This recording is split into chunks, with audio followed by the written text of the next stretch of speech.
te parle du rejet. Eh oui, de la blessure du rejet. La peur du rejet. On est toutes pognées avec la peur du rejet.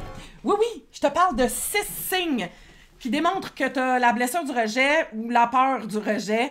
Et mon nom est Caroline Roy, je suis coach relationnel et ça fait 30 ans que j'aide les humains à augmenter leur autonomie affective dans tes relations amoureuses, que tu sois en couple ou célibataire. On y va avec le premier signe. Et oui, éviter l'engagement, pas se mouiller, hein, on va le voir sous différentes formes, aussitôt que ça commence à être un peu plus sérieux, de s'enfuir, de pas vouloir passer à une autre étape, juste rester dans le plaisir. La peur de l'engagement, c'est de se mettre en position de peut-être ne pas être aimé et d'être rejeté. Tu vas éviter ça. Je suis pas assez ou je le mérite pas. Donc, pas capable de prendre l'amour. Quelqu'un qui va te faire des compliments, tu vas rejeter. Tu vas avoir de la difficulté à recevoir. Soit en disant, ben non, c'est une vieille affaire. Fait que donc, tu vas être beaucoup dans la justification à ce moment-là parce que, profondément, cette croyance-là t'empêche de prendre l'amour. La validation. Quand on a peur du rejet, là, on manque de confiance, on manque d'assurance, fait qu'on a besoin de se faire valider par les autres, difficulté de prendre des choix. Puis souvent, ben, on veut pas déplaire. Fait que donc, le fait de pas vouloir déplaire, ça fait en sorte que tu vas demander aux autres de venir valider tes choix. Ça va être dur de choisir. C'est-tu mieux ça ou ça? Toi, qu'est-ce que t'en penses? C'est dur de se trouver, de découvrir qui on est quand on va toujours vers les autres, t'sais. Peur de se tromper, peur de déplaire. C'est intimement relié avec la blessure du rejet. Parce qu'une chose qui est importante à comprendre, quand on a la blessure du rejet, il y a 2 façons avec lesquelles on va réagir.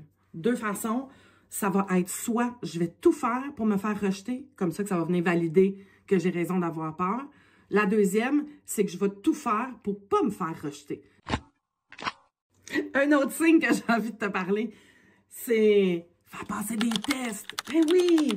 Quand tu as peur du rejet, là, ce que tu vas faire, c'est que tu vas aimer ça, faire passer des tests à l'autre pour t'assurer que le lien est vraiment fort puis qu'il te rejettera pas. Fait que tu vas pitcher des petites bombes, hein, critiquer, ramener des sujets du passé, tu vas faire la baboune. Tu vas tester l'autre dans ton lien pour t'assurer que hey, c'est vraiment solide, comme ça il me rejettera pas. Mais souvent, ce que ça crée, c'est l'effet contraire. Puis quand ça arrive, ben tu dis « Ah, je le savais, j'ai bien fait de passer des tests. » Ce que tu oublies, c'est que c'est toi qui les as provoqués. Tellement peur du rejet que tu fais tout pour te faire rejeter. Puis là, je vais te parler d'un autre qu'on n'aime pas bien. Puis je vais te dire tout bas, la dépendance affective. Ben oui, on l'est tous, hein, dépendants affectifs, parce que quand on vient au monde, on dépend totalement des êtres humains qui sont là pour prendre soin de nous. Si eux autres ne s'occupaient pas de nous autres, on crève. Fait que donc, on est tous dépendants affectifs. T'sais. La différence, c'est le degré d'autonomie affective ou le degré de dépendance affective, voilà comme tu veux. Moi, je parle beaucoup d'autonomie affective. Mais de te poser la question, à quel niveau je suis au niveau de mon autonomie, moi? Je suis capable de me nourrir 4 fois sur 10, 5 fois sur 10, 6 fois sur 10, c'était à 7 8. C'est parfait. Mais ça se travaille en développant et en travaillant sur soi. Et la peur du rejet contribue énormément. Quand tu as eu une blessure du rejet, tu as tellement peur de ça que tu vas vivre toujours dans le regard de l'autre. Ça contribue à la dépendance affective. Tu sais, tous les signes que je te donne là vont te servir d'introspection. Devenir consciente, c'est ça l'objectif.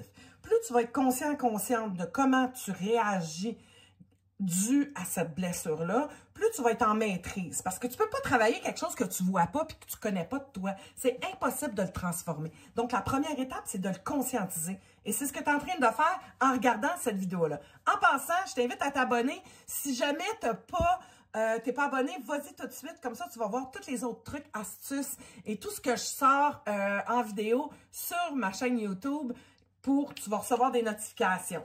Parce que peut-être que là, il y en a, là, parce que l'ego va embarquer, il va dire, bon, non, moi, j'ai pas ça. Moi, j'ai pas ça. Ça fait pas partie de ce que j'ai comme comportement. Mais observe-toi. Si tu veux que ça change, faut que tu t'avoues à toi-même qu'il y a tel comportement que tu l'as. Il n'y a pas de bon, pas de mauvais, là. Jamais. Il y a une façon de réagir pour pas sentir le rejet et te développer des comportements par rapport à ça. C'est extraordinaire! Wow! Honore-toi! Hey, jusqu'à aujourd'hui, j'ai trouvé une façon de moins me sentir blessée par rapport au rejet.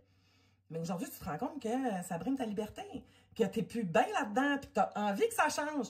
Bien, à partir de là, prends conscience de ça, puis regarde-toi aller. Fait que je t'invite à prendre le temps, cette semaine, aujourd'hui, de te voir agir dans tes comportements, dans ton couple, et en même temps, va donc télécharger. En dessous de la vidéo, j'ai sorti un petit guide où je te donne 7 étapes pour transformer la peur du rejet en force dans ta relation. Ça va t'aider parce qu'il y a des trucs à travailler à 2. Ah oui, il faut que je te parle aussi de ma affaire. Celle-là, il est pas bien le fun. Parce que, je sais pas, il est pas très honorable. La jalousie. Hein? Ben oui. Sentiment de rejet, là, ça vient avec, je te l'ai dit tantôt, le sentiment qu'on n'est pas assez, qu'on n'est pas suffisant, donc on n'est pas vraiment important, puis comment qu'une personne pourrait nous choisir, t'sais? Donc, tellement peur d'être rejeté que tu vas tomber dans la jalousie. Parce que, intérieurement, tu sens que tu n'as pas de valeur.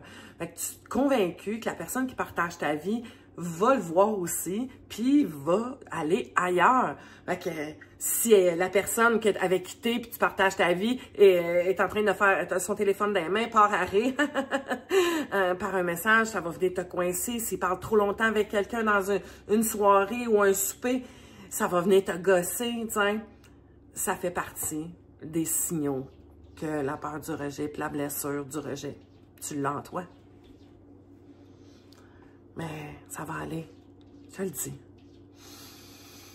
Respire, ça se travaille. T'es pas condamné parce que c'est de la pratique et c'est d'apprendre des nouvelles façons de penser, de voir, de réagir à des situations. Là, si tu réagis comme ça, c'est qu'il te manque d'équipement.